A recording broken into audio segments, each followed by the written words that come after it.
శబ్బాస్ మీద శబ్బాసు, సవాల్ మీద సవాల్. బాగుంది బాగుంది. ఏమయ్యా సుధాకర్, మీ ఫ్రెండ్ కృష్ణ భలే పని చేశాడయ్యా. తను కూడా సంపాదించి చూపిస్తానని ఆ విజయ్ ఆడతోడ కొట్టేసిందంట. అవును, ప్రతిదానికే క్వశ్చన్ చేస్తే వాడెందుకు ఊరుకుంటాడు? ఉరుకోకూడదు, మా బాగైంది ఇద్దరు పడిపోద్ది. ఏమండి, మొగుడు పిల్లలు గొడవలు వీధిలో కింద తెస్తారు. నువ్వు నోర్మయ్యి, లేకపోతే ఆ బెడ్రూమ్ కి స్టిక్కర్ వేసినట్టే నీ నోటికి కూడా స్టిక్కర్ వేసేస్తాను. సైలెంట్ అయిపోతాం. అసలు ఆ కృష్ణమూర్తి చేసినట్టే ప్రతి మగాడు చెయ్యాలి. బాగా ఆడదాన్ని నోటికి పెట్టేయడం అంటే ఇదే. బాగా చెప్పావు. మగాడిని ఎదిరించి బతికి బట్ట కట్టిన ఏ ఆడది ఇంతవరకు ఏ స్క్రిప్ట్ లో లేదు. అందుకే ఆ దేవుడు మగాడికి మూతి మీద మేస పెట్టాడు, ఆడదానికి వెనకాల జడెట్టాడు. ఏంటి ఇందాక నుంచి చూస్తున్నా తెగ రెచ్చిపోతున్నారు? ఏదో పెళ్ళాం మీద ప్రేమ ఉన్నట్టు నటిస్తూ ఆ ఆడదాని సొమ్ము తినేవాడివి నువ్వు, ఒక మొగాడివి.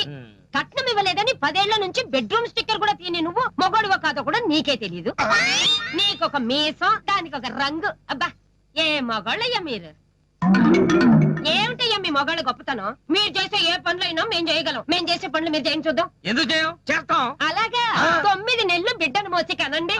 గొప్ప దెబ్బ తినేసాడు. ఇంకెప్పుడు మా విజయం తక్కువ చేసి మాట్లాడకండి. ఆవిడ పేరులోనే ఉంది విజయం. సవాల్ చేస్తుందా? సవాల్ ఇప్పుడు తెలుస్తుందిరా, వీధిన పడుతుంది. సరే, ఇంతకీ ఏం పని మీద వచ్చావు? నాన్న, అరుణ రియల్ ఎస్టేట్స్ అని చాలా మంచి కంపెనీ. దాని ఓనర్ నాకు మంచి ఫ్రెండ్. దాన్ని మనకి హ్యాండ్ ఓవర్ చేస్తున్నాడు. Very good. అన్నట్టు తమ్ముడు చదువైపోయిన తర్వాత వాడిని కూడా దాంట్లో జాయిన్ చేసావనుకో, వాళ్ళ లైఫ్ సెటిల్ అయిపోతుంది. అలాగే, తప్పకుండా.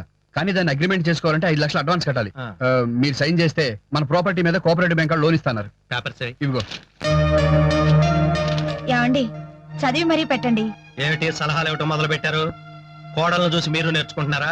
ఎక్కడ ఉండాల్సిన వాళ్ళు అక్కడ ఉండండి. వెళ్ళండి లోపలికి.